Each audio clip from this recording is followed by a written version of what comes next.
Bismillah. Assalamualaikum warahmatullahi wabarakatuh.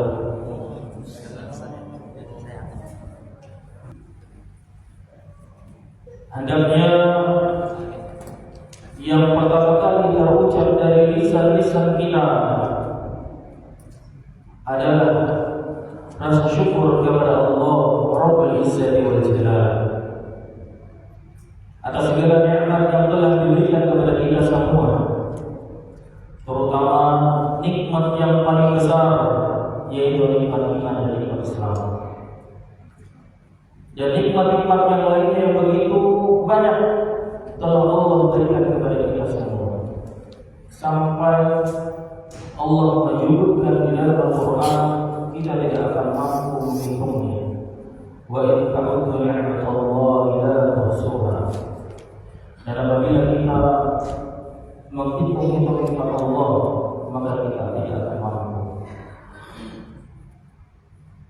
Kemudian salam kalau kita curahkan kepada Nabi Muhammad SAW,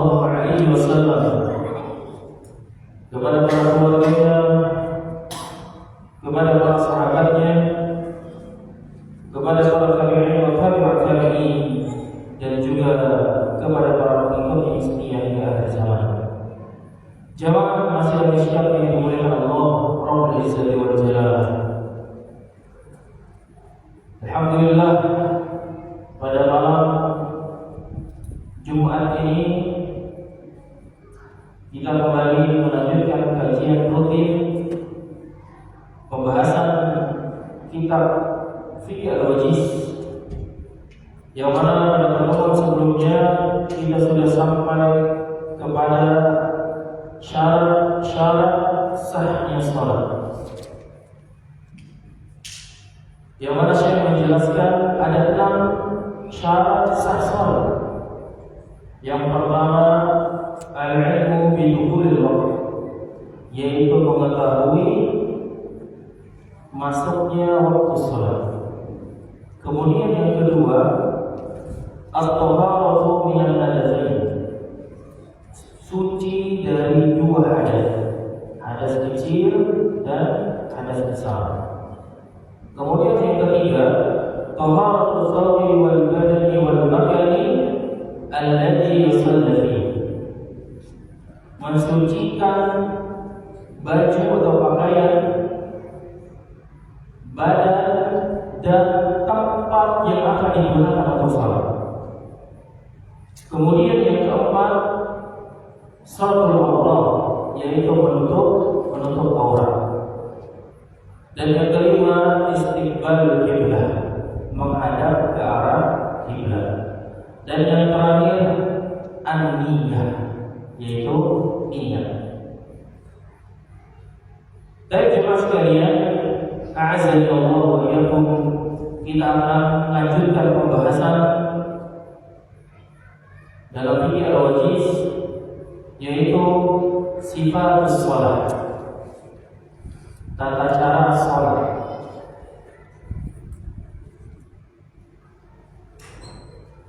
Mengawali pembahasan pada bab sifat salat, Syekh menjelaskan berkaitan tentang dianjurkannya kita menggunakan sutra, yaitu menggunakan pembatas ketika kita salat. Saya menyebutkan kana Rasulullah sallallahu alaihi wasallam idza qama ila shalat istiqbal al-Ka'bah. Rasulullah sallallahu alaihi wasallam ketika melaksanakan salat, maka beliau menghadap ke arah kiblat atau menghadap ke Ka'bah. Qariban min as-sutra, dekat dengan sutra. Jadi Nabi SAW salat itu menghadap ke arah Ka'bah dengan posisi berdiri dan dekat dengan sutra. Jamaah sekalian, azanallahu wa iyyakum. Adapun hukum sutra, ada beberapa pendapat ulama. Ada yang mengatakan hukumnya sunnah, dan ada juga yang mengatakan hukumnya wajib. Akan tetapi jumhur ulama bahwasanya hukum sutra di sini adalah sunnah muakkadah, sunnah yang ditekankan, yang diharuskan ketika akan sholat. Dan sutra ini yang mewajibkan yaitu seperti Ibnu Hajar, kemudian Asy-Syaukani dan Syekh Muhammad Nasruddin Al-Albani yang mewajibkan bahwa hukum sutra adalah wajib. Akan tetapi jumhur ulama mengatakan bahwa hukumnya sunnah muakkadah, yang mana tujuan dari kita diharuskan untuk menggunakan sutra yaitu sebagai pembatas agar tidak ada orang yang lewat ketika kita sholat. Karena kita tahu jemaah sekalian, ibadah sholat adalah ibadah yang sangat agung. Kita menghadap kepada Allah, dan kita tahu juga bahwa sholat adalah amalan yang pertama kali akan bisa. Oleh karena itu, maka hendaknya kita untuk memfokuskan diri kita ketika sholat. Akan tetapi jika tidak ada sutra, maka bisa jadi banyak orang-orang yang lewat di depan kita, sehingga hati ini merasa tidak tenang. Banyak sekali orang yang lewat. Walaupun memang sering juga terjadi ketika sudah dipasang atau diletakkan sutra, itu masih ada yang lewat. Mungkin karena tidak melihat ketika ada yang sholat atau tidak melihat adanya sutra, maka dia lewat dengan ketidaktahuannya. Maka tugas kita jamaah sekalian, sebagaimana disebutkan di dalam hadis Sahih, ketika ada orang yang lewat ketika kita sedang sholat, maka hadanglah dia, dengan tangan kita. Hadang. Ketika dia lewat lagi, maka hadang yang kedua kali dengan hadangan yang lebih kuat dari yang pertama.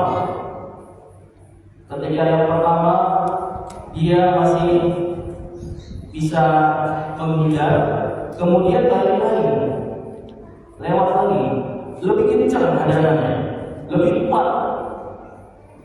Nah, kemudian ada lagi yang ketiga, maka hadanglah jauh lebih kuat daripada yang kedua. Dihadang dan disingkirkan atau ditarik ke belakang. Ini sebagai bentuk penguatan ketika kita sedang sholat. Karena dijelaskan yang ketiga tersebut adalah syaitan. Yang ketiga itu setan yang lewat. Sudah dipengaruhi, sudah 2 kali lewat, udah dihadang, udah ditahan, tapi masih lewat juga. Berarti yang ketiga ini syaitan. Ada gangguan di dalam dirinya untuk mengganggu seseorang sedang sholat. Jadi dihadang. Bahkan ada riwayat lain yang menjelaskan dibunuh. Wallahu a'lam. Tapi yang lebih kuat itu dihadang dengan lebih kuat. Dan jemaah sekalian, a'azzani Allah wa iyyakum, sehingga penggunaan sutra ini hendaknya kita gunakan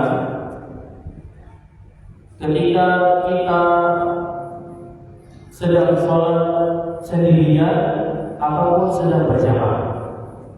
Ketika sedang sendirian maka posisi sutroh itu berada di depan kita. Tapi ketika berjamaah posisi sutroh itu ada di imam. Maka imam itu perlu menggunakan sutroh. Jadi ketika sholat berjamaah kemudian akan dilaksanakan sholat, maka dipastikan ada sutroh di depan imam. Dan jika itu memang dikhawatirkan akan ada orang yang lewat. Tapi ketika kondisinya aman, kondisinya tidak membuat hati ini tenang, maka tidak perlu menggunakan sutroh. Dan tujuan menggunakan sutroh itu agar kita lebih tenang ketika sholat. Dan untuk ukuran tinggi sutroh ini tidak ada ukuran tertentu, akan tetapi para ulama menjelaskan bahwa tinggi sutroh ini setinggi punduk unta. Setinggi punduk unta. Kalau jemaah pernah melihat ada seekor unta, itu ada punduknya, ada yang satu, ada yang dua. Nah itu perkiraan tingginya 30 sampai 40 cm. 30 sampai 40 cm tinggi dari punduk unta.